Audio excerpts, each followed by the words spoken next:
This is the Rich Dad Stockcast with Andy Tanner, the show that kicks 401ks in the asphalt and teaches you to be the master of your own stock investing domain.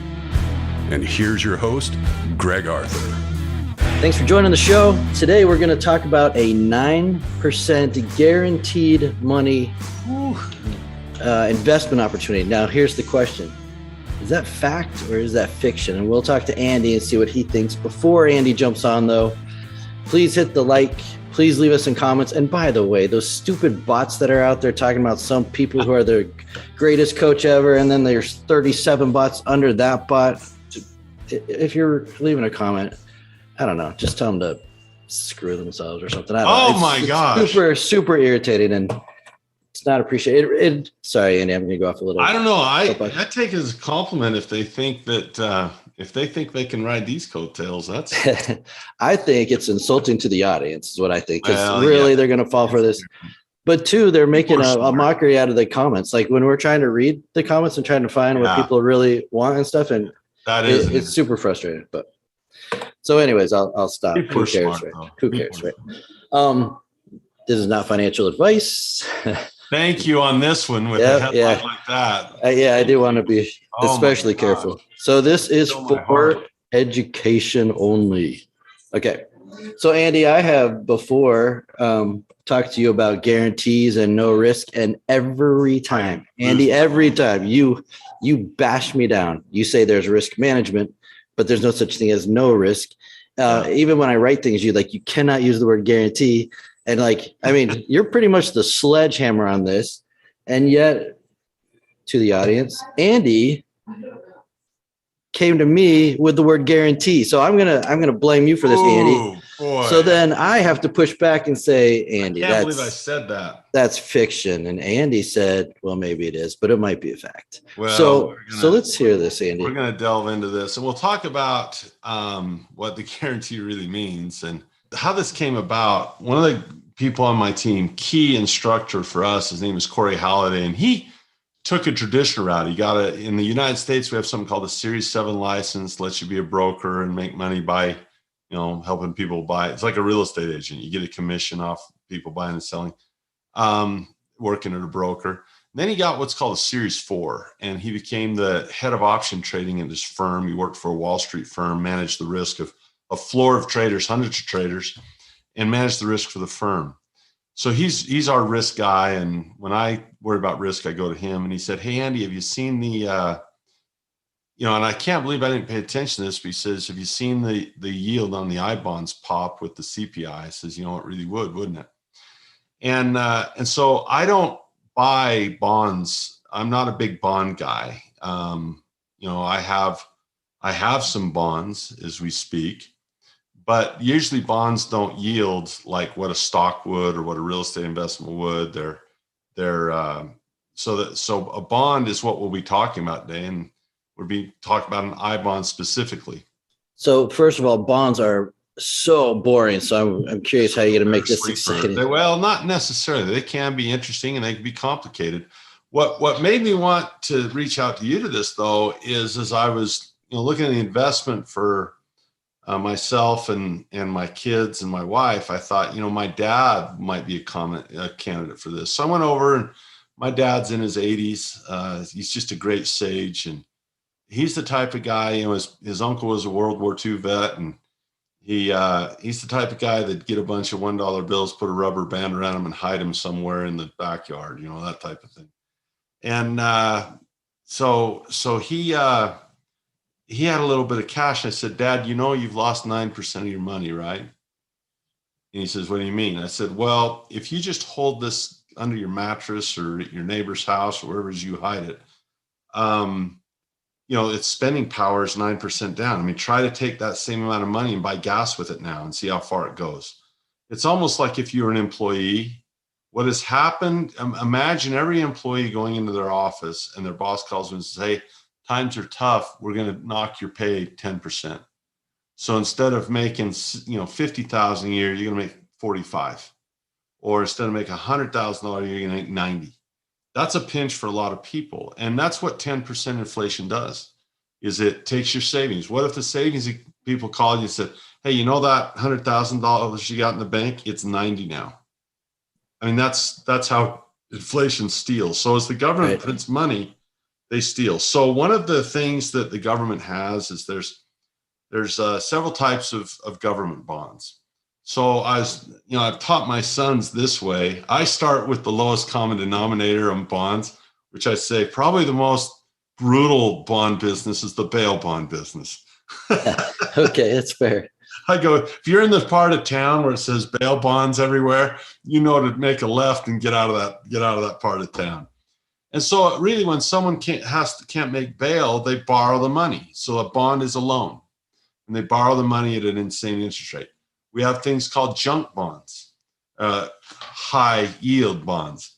The less chance it is to be paid back, the higher the interest. So if you're a bondsman, a bail bondsman, you're dealing with people that are a risky deal because they've been accused of a crime, and some of them have been innocent until proven guilty. Some of them just a matter of time before we only caught one of the things they did wrong, right? And so the more risk you have, the higher rate you get. And that's generally the rule. Right. Hi, this is Andy Tanner from the Rich Dad Stockcast and founder of the Cashflow Academy.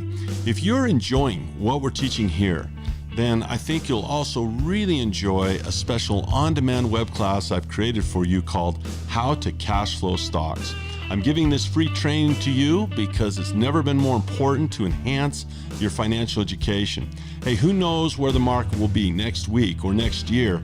For me and my team, we really don't care because we use strategies that will give us protection and cash flow no matter what is happening in the market. So if these are the kind of investing strategies you'd like to learn for yourself, go to stockcastbonus.com now and get this training at no cost. You can access this free training right now at stockcastbonus.com. So head on over to stockcastbonus.com now and I'll see you on the inside. There's something called a Sharpe ratio. I don't want to get too jargony, but that's what we're here for, is to learn education. The Sharpe ratio tells me how much reward am I getting in terms of the risk that I'm taking. So someone might say, yeah, man, I'm getting 5% on this thing. And I'm like, well, you should be getting 50 compared to the risk you're taking on it. It helps us know whether the return we get, it justifies the risk we take. So the standard in the world is a U.S. government bond. And the reason we use the word guarantee there, and I hate it, they call them risk-free, and I hate that. Guaranteed and risk-free are not the same.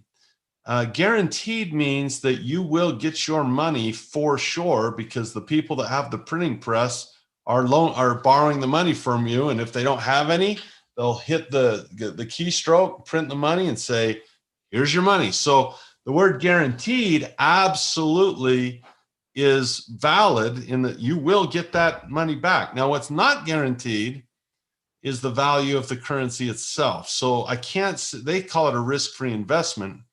I have a hard time with the idea of risk-free because you're dealing in dollars that might lose. So anyway. But real quick though, U.S. Treasury bonds are considered around the world as the safest investment there is. Is that accurate? By and large, yes. That you could make that argument that is the world reserve currency. It's certainly in demand, and they certainly have the power to print them, and they're used. And so, yeah, a lot of people feel very safe. I would say this: there's not very many people in the world that believe that if they loan the government money, that they wouldn't get paid back. Right. Our government, the U.S. government. Yeah. Like we live in the U.S. Yeah. Right. So the whole world, even whole nations Japan, buy these bonds. Well, look at all the bonds that China buys and look at all the bonds that, people buy bonds around the world from the U.S. Now, here's the thing. There are treasury bonds, treasury bills, treasury notes. Though all of those loans have to do with the duration of time. So we'll set those aside. And we'll put those, and there's something called TIPS, which adjusts for inflation. We're going to put all those in a basket called marketable securities. And what this is very, very much, this is less like a podcast, more like a class, I feel. I hope I'm not lecturing too much. No, I'm used to being with Robert where I have the people in the room do the talking. So the way this works is you have a you have these marketable securities where if I buy a bond, loan the government money, I can sell that to someone else, just like your mortgage could be sold in a CDO or whatever, right? You have the ability to market these. And there's something called the bond market. It's bigger than the stock market, smaller than the Forex market, larger than the stock market, but it's a huge market where these bonds go. Now, the interest of these can change. Let's say you go out and you buy a bond that pays 2%. And then all of a sudden, the next month, the government comes out with a bond that only pays 1%. Which bond is more valuable, the one that pays 2 or the one that pays 1?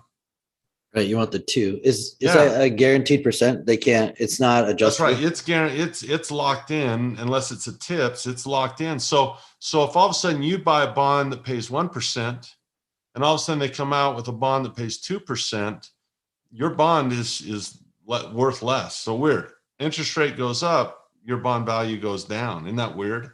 And the opposite is true. If you have one at 2%, and then the government says, we're not offering 2% anymore, we're only offering 1%.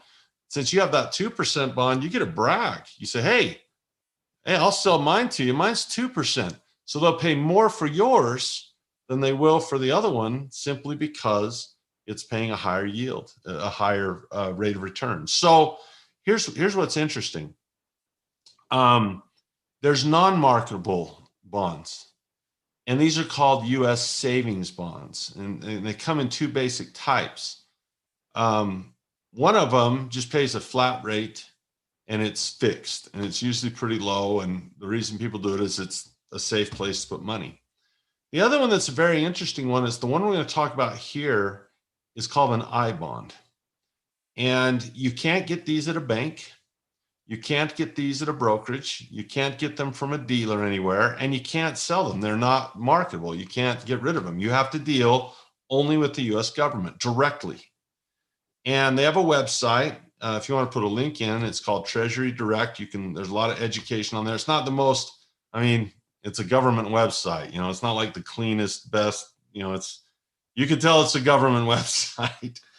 But it's called treasurydirect.gov, and this is where you can work directly with the Treasury Direct, right?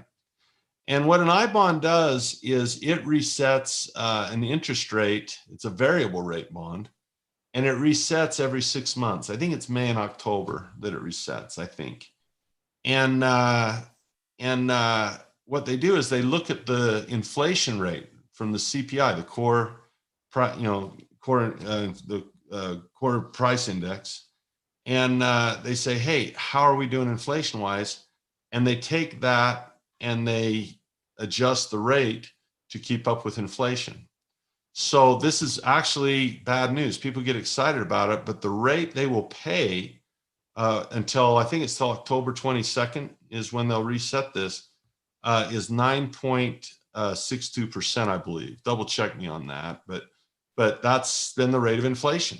So wait, once they set it for 6 months, then it fixed. Stays for 6 months. Okay. That's what you get for 6 months. So I would say I got to ask one more question just to make this make sense. When you buy these I bonds, can you buy them for only 6 months at a time? You got to buy them longer than that. And that's kind of the caveat to this. Okay.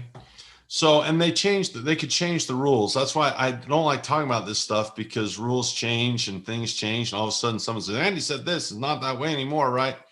So I'm going to disclaim again, saying, do your research, talk to your advisors, say, hey, the best thing you can do is say, hey, I heard about these I bonds, but really learn about bonds. Here's a great axiom. Don't invest in things you don't understand.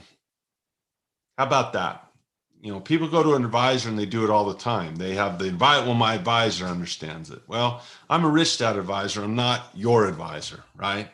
I'm Robert's advisor. So don't take my advice. Don't invest in things you don't understand. So learn about bonds before you buy bonds. Learn about stocks before you buy stocks. Learn about real estate before you buy real estate. I love how Robert Kiyosaki answers these questions. I see it all the time. They say, Robert, do you think real estate's a good investment right now? And he says, what do you know about real estate? The guy says, not very much. He goes, stay out. It's probably not a good one for you. Someone, hey, where do you think real estate's going to go? What do you know about real estate? I know a lot. I've got 50 houses already and 4 apartment buildings. Oh, it's probably a good investment for you. It's always a function of the investor, not a function of investment. So can I add to that real quick? Please. When you do that, you have to keep your ego in check, because I once saw Robert, who, greatest real estate investor I know. Yeah. And he brought the team in to hear what this one guy was pitching, so we could learn through the pitching and things like that. And at the end of it, Robert, the most intelligent real estate investor I know, says, you know what? I don't get it, so I'm not in. And we were all just like, what? But it was impressive that he checked his own ego. And the thing that everyone looks to him for, he still said, I'm out. I don't get it. I just thought it was really cool. What I think is cool about that is there was no greed there, because a lot of people are so worried about the result, and they feel like, well, I'm missing out on money. I'm missing out on money. I'm missing out on opportunity. I don't know anything about it, but I don't want to miss out on the money. And they let those emotions drive them. So while we're going to talk about this 9% return, and it's absolutely there and it is guaranteed, right? My message would be, don't invest in things you don't understand. And this is not going to make you rich. Okay, that's really important to understand. This I bond is not going to make you rich. It is not. It is a savings bond. So people hear 9%, they think they're getting rich. All they're trying to do is keep you even. Right. A savings bond, a savings bond is designed to be a place to save your money that is less risky. Like if you put money in a safe, you have a theft risk, you have a fire risk, you have a risk of loss that way, right? And you also have inflation risk. So saving money when you're printing this much is, so the government says, look, here's a place where $1 can still be $1 in a year, because we'll pay you what you're losing because of inflation. So this idea that, 9%, this is awesome, I'm getting ahead. No, you're not. You're just trying to tread water and stay even. You're not getting ahead. But as I went over to my dad and I said, Dad, maybe you ought to learn about these. Let me teach you a little bit about them. If you want to talk to your advisor or whoever that is, talk to them if you have one. But I will show you what these are, and then you can make your own choice. And I explained that in his, if he keeps it in a safe or under a mattress or in his neighbor's, wherever, secret place or whatever it is, that's losing purchasing power. And you've lost 9% already. So you can invest in a bond with the U.S. government. It's called an I bond. It's not marketable. You can't transfer it to anybody else. You can't put it out there on the market for sale. It's between you and the government. So here's some rules, and there's some risks here. Number one, you're going to lose liquidity for a year. They say, look, we're not going to have this less than a year, so you can't touch it. If you ask for it before a year, they'll say, nope, it's not the agreement. You can't have your money back. So again, this is to save money, not a checking account. If you need access to your money within a year, this is not an investment that is a smart one. So you suddenly get the world's greatest deal right in front of you. Boom, you got to buy this real estate. You have enough money, and then you're like, I can't. I'm going to have to pass the opportunity because you can't get your money back. Well, now you could, I would imagine someone would allow you to use that as collateral, right? Okay. You have collateral. It's pretty, safe as collateral. People that have money markets that can't afford to break the buck. If you have a money market and someone gives you $1 to go trade stock with, to have in their stock account, well, you can't have less than $1 tomorrow. And usually those guys invest in government securities or commercial paper that's very, very low risk. So you're in for a year. Okay. Number two, if you want to pull out within 5 years, okay, year between the end of year 1 and year 5, they're going to take the last 3 months of interest away from you as a penalty. So ideally, this is a 5-year investment or longer. Okay, 5-year longer. They will continue to pay on this bond for a period of 30 years. After 30 years, if you don't cash it in, they won't pay you any more on it. So it has a 30-year maximum. So when you buy it, do you set your maximum at that point, or Nope. After 5 years you can just re-up? You just buy it, and it's up to you after that. You're in for a year because they won't give it back to you. After 5, you can weigh it. You can say, well, is it worth giving up the last 3 months of interest? Another cool thing is they compound automatically. If you let's say you buy $1,000 bond, it pays you $90, $96.20 is what it pay you. So you buy your $1,000 bond, and at the end of cut that in half after 6 months, that'd be $45 and whatever it is. They take that interest and they kind of put it right back into the bond, and they kind of make your bond bigger. So it's compounded semi-annually. Oh, that's cool.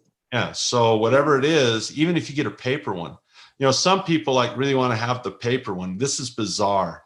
My dad is that way. He's like, well, can I get the piece of paper that says that bond? I said, well, you can, but the way you do that is through your tax return. Is you say, instead of giving my tax return in a check of cash, you can send me a bond certificate instead.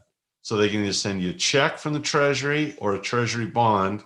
Either way, they're happy to, but that's how you get a certificate.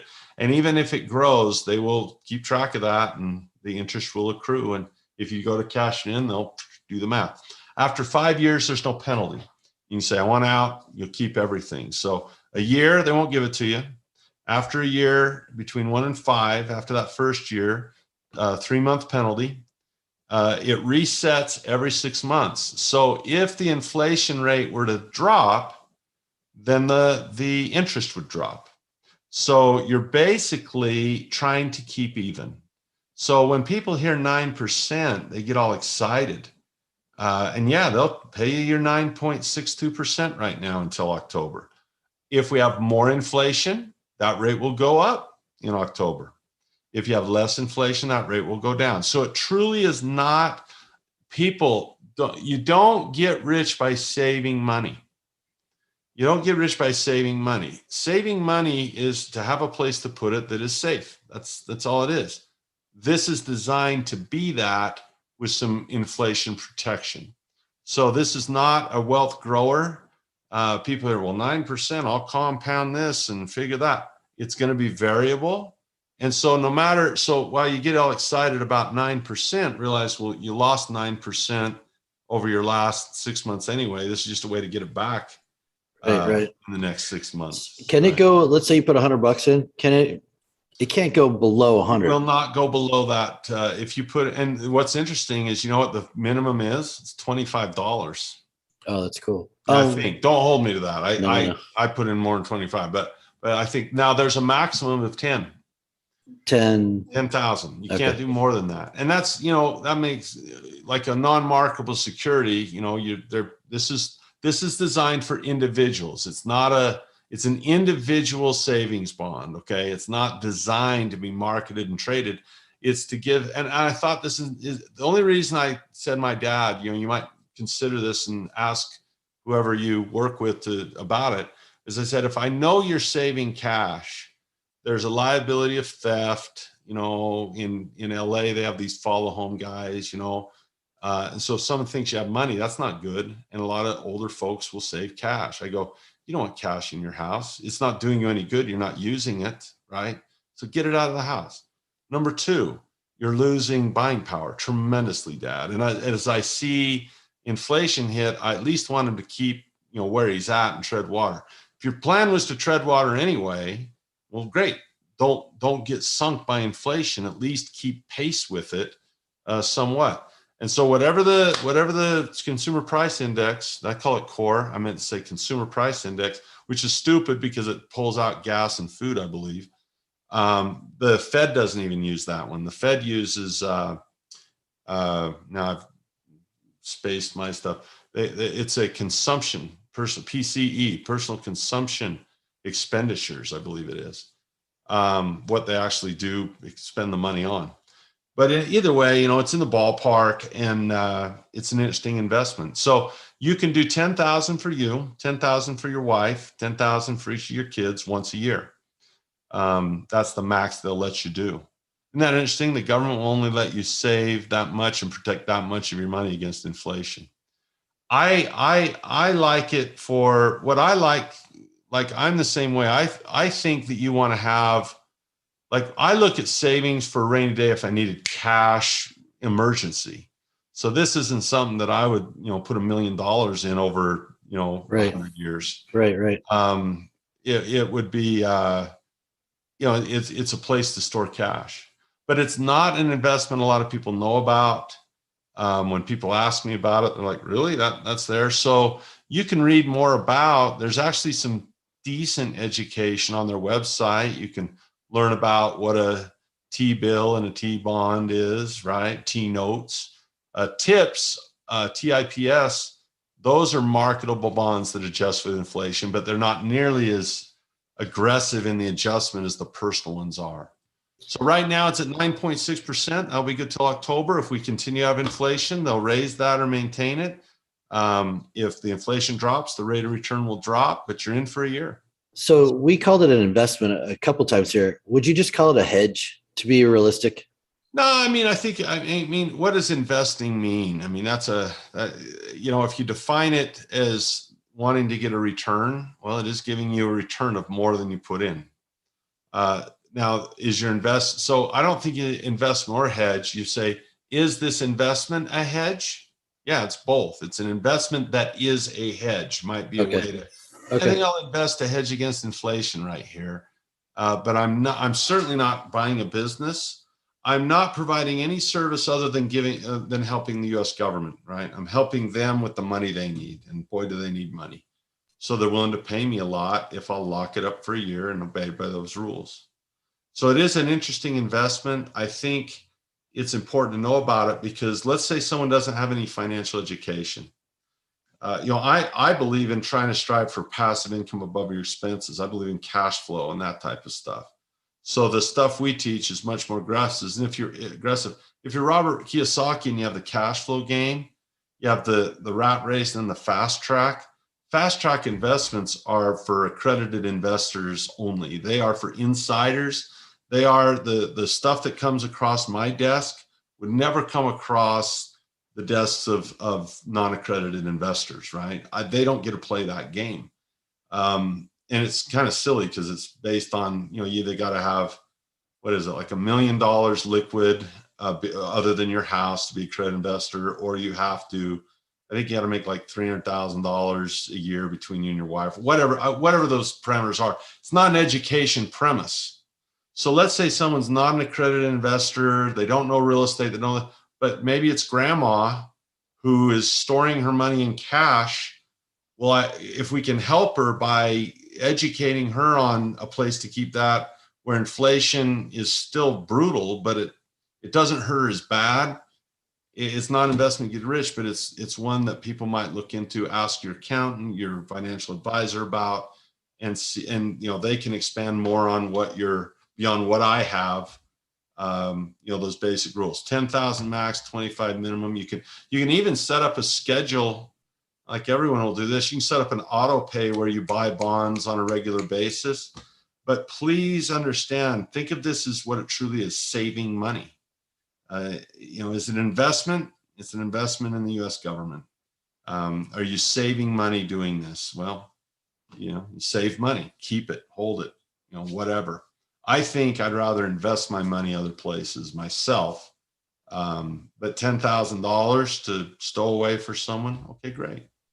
Yeah, it really depends on your mindset and your financial education. If you don't have a lot of education, this might be where you want to keep your cash. You and I will look at some of the trades that we make in options. And certainly, I'm aware of one of the trades you made recently. Certainly that yielded far beyond 9%. I don't want to brag, but we're looking at 20% right now. I'm not trying to brag here. Don't brag, but we'll have some we lose in too someday too. But hey, no. But the fact of the matter is that those are available. So I thought it'd be a fun podcast simply because people, if it does, what I would hope it would do is start a financial education journey. Because if someone says, okay, here's 9%, backed by the federal government for the next 6 months, and it could continue if inflation, it will continue if inflation continues. Wow, that's interesting. But my hope is that they don't get fixated on the investment, that they say, you know what? I didn't know about this. What else don't I know about? What else? What other options are out there for me? No pun in, well, actually the pun wasn't. Yeah, it did feel a little. Yeah. What other things are about? And I hope they read about bonds, saying, this is actually interesting. What are the differences? Well, this has this time. That what about what's a yield curve? What's that have to do with things? Why do Why is it an inverse relationship between when the rates fall, the bonds that were already out there get more valuable all of a sudden? Why is that?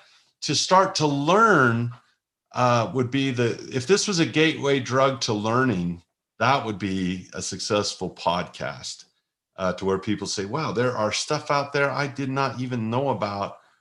I want to learn the context around it. To me, it was a little bit different learning. It was actually much more factual on what inflation is doing. Well, how high it really is. I'm just proud that I hypnotized you, because usually you've done a commercial break by now. Yeah, finally, you're so good at it. Usually you're right up to the point. Are they really guaranteed?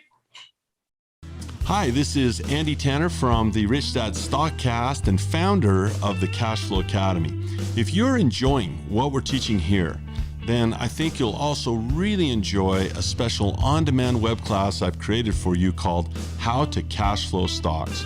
I'm giving this free training to you because it's never been more important to enhance your financial education.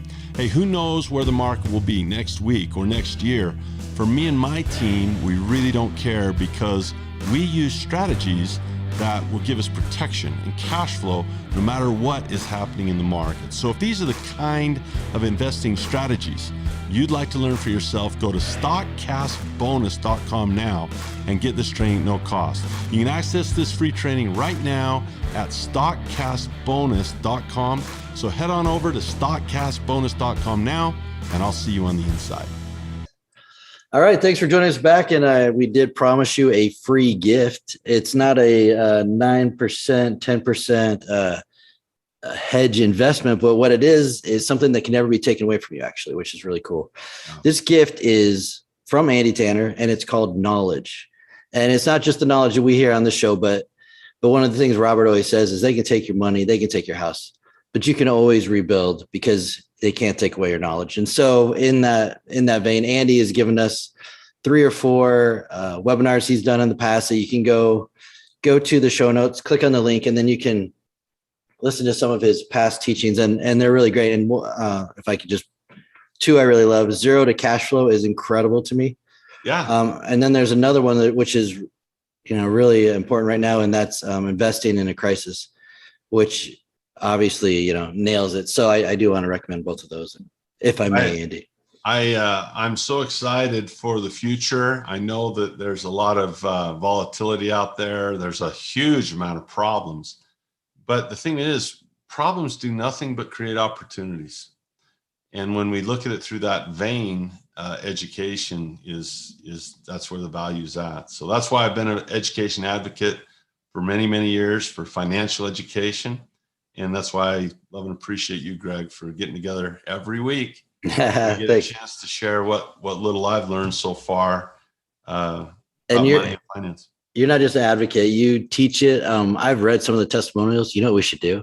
We should have a whole show where we read them, because you will be crying the whole time. It will be, you will cry so hard. It'll be hilarious. What's funny is people say, I don't know that I'm a humble person. People say, Andy, how do you stay? I had a guy ask me once, he goes, how do you stay humble? I go, well, number one, I don't know that I have, but I will say this, I feel humble, because now I'll get emotional, because I have so many blessings, and to think that, I didn't become a teacher because I was a better investor than Warren Buffett was, obviously. I became a teacher because I had a knack, people say, of making stuff simple, and I care. And those two things, having someone that cares about you, makes it simple, has been valuable to people. And the fact folks around the world have been willing to listen to what little Andy would have to say, it is humbling. It is. But it's also exciting, because there's a switch that happens in people. It happened for me when I read Rich Dad Poor Dad, and that happened again when I played the cash flow game. When they play the cash flow game or read Rich Dad Poor Dad, there's a flip where all of a sudden, instead of education being a burden that I have to do to get what I want, it's this insane excitement of discovery, and oh my gosh, and things click and the world starts making more sense. And I think life, I don't know if it gets easier, we all struggle, but it becomes more doable, I think. So that'd be my bigger message than if learning about an I bond and going in there and saying, okay, Andy said, don't invest in things I don't understand. I'm going to study this a little more. If that gets people going as a gateway drug to learning more, I'll take it every time. That's fair enough, Andy. All right, thank you very much for the show. Thank you. We'll see you. All right. Thanks, brother.